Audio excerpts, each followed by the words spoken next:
Mga katiits, so may pakita ko sa inyo mga katiits na noong unang buwan may nakita akong bato na nakakulob ba, ganun. Ito yun na bato mga katiits, yun, no? May taklobo sa gitna. So ngayon ipakita ko muna yung sa ibabaw niya. Yan ang nakita ko mga katiits, sa ibabaw may butas siya, oh. Wow. Yan, tapos may dito mga katiits, oh. Ang tawag nito. Yan, oh.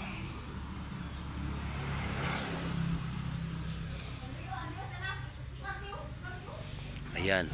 So, may butas siya. Ito, malalim to.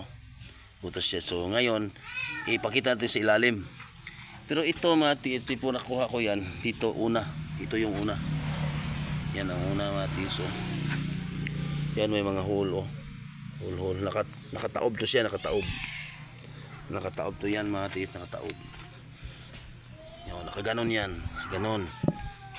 Pero yun, oh. Nung klaseng hayop yan, tatlong triangle saka dito, tapos may hole dito, lagbas sa ilalim yan, oh. Tagusan yan na butas, tagusan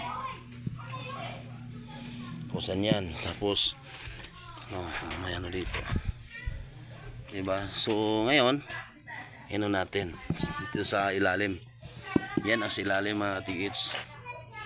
So tagusan yan, no? Okay, so ngayon doon tayo sa malaking bato na nakuha ko din, kasama niya.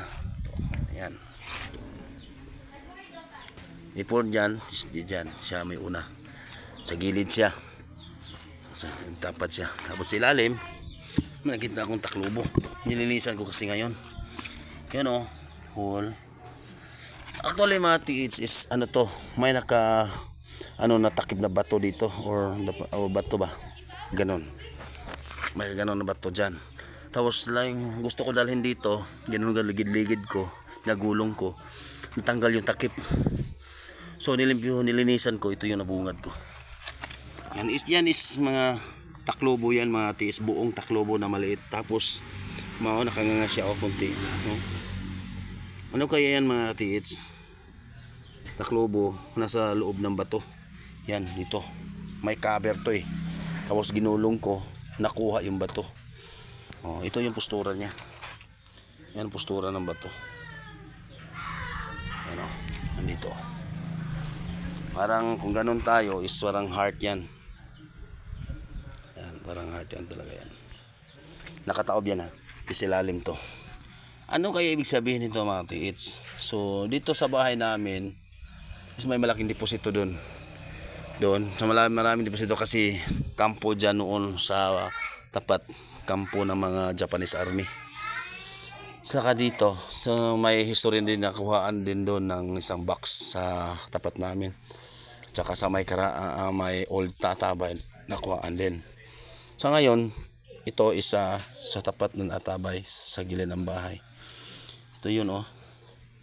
Ano kaya yun mga tiis? Nakanganga siya kunti. So bala ko kasi silsilin ko to, kunin ko yung buo. Yan, diba? Ayos mga tiis. Ano kaya yan?